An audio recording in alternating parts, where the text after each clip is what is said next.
Hi everyone, it's Mr. H here. We're going to be looking in this video about how to use transformations to graph a sinusoidal function. The question is this: describe the transformations in the order that you would need to apply them to transform y equals sine x to y equals 3 times sine 2 x minus 60 all degrees plus 4, clearly indicating A, K, C, and D. Sketch one cycle. So let's look at what we have in this transform function. The A value is 3. The K value is 2. The D value is 60, and the C value is 4. So let's just write these down over here.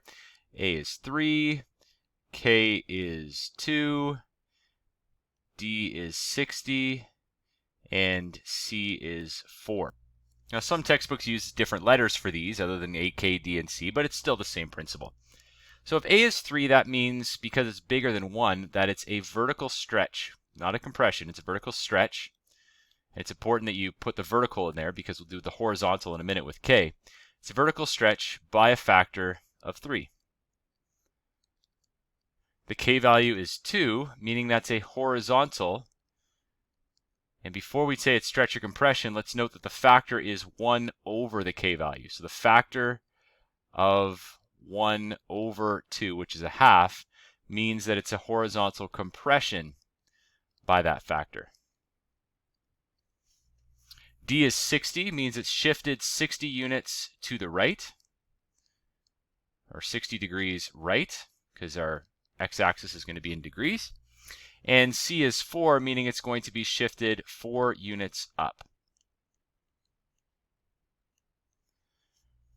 All right, so let's go ahead and let's graph these on some grid paper. Now it's worth noting we should just be aware of how the scale will heat. This gives us an amplitude of 3. If it's horizontally compressed by a factor of a half, it means that the period is 360 degrees normally, but it's going to be multiplied by a half, so the period is going to end up being 180 degrees. We also know that it's shifted 60 degrees right and 4 units up. So the equation of the axis will be at y equals 4. And so between the amplitude and the equation of the axis, we also know that the max will be at 4 plus 3, which is 7. And the minimum will be at 4 minus 3, which equals 1. That will be of the transformed function. So it's important that we are able to show both the original function, the transformations, and the final transformed function. So it's just worth noting that we don't need to extend for one cycle. We don't need to extend beyond 360 on the x-axis. And for our scale on the y-axis, we need to go up to 7 and down to 1. So I just adjusted that x-axis line a little bit lower to fit this. So if I go up now on the y-axis, I'm going to go up every 2 squares is going to be 1. So there's 1, 2, 3, 4, 5, 6, 7. So it's going to go as high as that and as low as that when it's been transformed. So some of you might be already putting together the other method that I teach in another video called the box method. And so we'll come to that in the next video. But let's continue to go based on transformations. So the first thing that we want to note is that we're wanting to get a full 360 degrees on this grid. So let's go, every square is 10 degrees. So I'm going to go up 9 squares, 6, 8, 9. That's going to be 90 degrees. 9 more squares, 5, 6, 7, 8, 9. That's going to be 180 degrees. And if we continue that pattern, 3, 6, 9, that's going to be 270.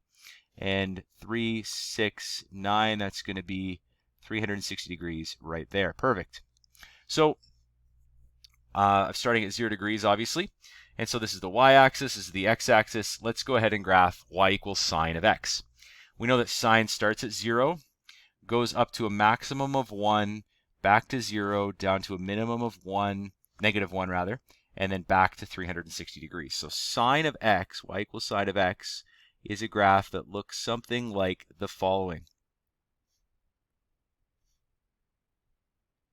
So that's y equals sine x. So the next graph I'm going to graph is now applying the a value of 3. So all the a value is going to do is it's going to take all the values that aren't 0 and multiply them by 3. So 1 is going to become 3. Negative 1 is going to become negative 3, which is, just make sure I have that on my axis here. Negative 3 is just down here, right there. And the other values are still 0, because 0 times 3 is still 0. So it's going to look like this.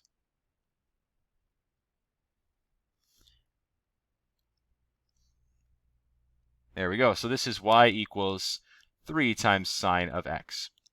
Now we're going to apply the horizontal compression by a factor of a half. So in other words, we're going to take all the or the x values and half them. And so just do that with a different color as well. We're going to make 90 degrees come into 45 degrees. 0 is going to stay at 0. 180 is going to come into 90. 270 is going to come into 135 degrees, which is right there. And it's a minimum, so it's going to be down here at negative 3. And then 360 is going to be half to 180, so we're going to get a shape that looks something like this. And so there's one cycle. The last thing we need to do now is move it 60 degrees right and 4 units up. And so I'm going to do that all in one step. But first, let me just write what this function was. This was sine of 2x degrees. All right, so last but not least, we have that final transform function, 60 degrees right. So we're going to take this, shift it 60 degrees right. We're going to shift it 4 units up. So 60 right, 4 up brings me right to there.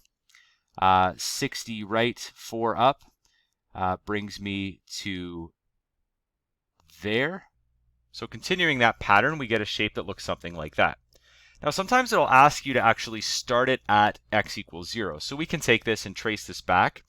If it's been shifted 60 degrees that way, we know that it was 45 degrees to get to a minimum now. So if we go back to 45 degrees, right about there, we're down to negative 1. And then we know that if we go back 45 more, which is negative 30 degrees, so then 2030, it would be back at the equilibrium point. So we could say right about there. And so we could kind of trace that back like that and say, well, there it is, starting at 0, looks like that.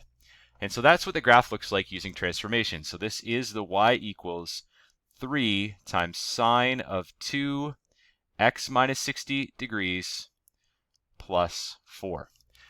In the next video, I'll look at the box method, which is the most efficient method, I think, that you'll find to use.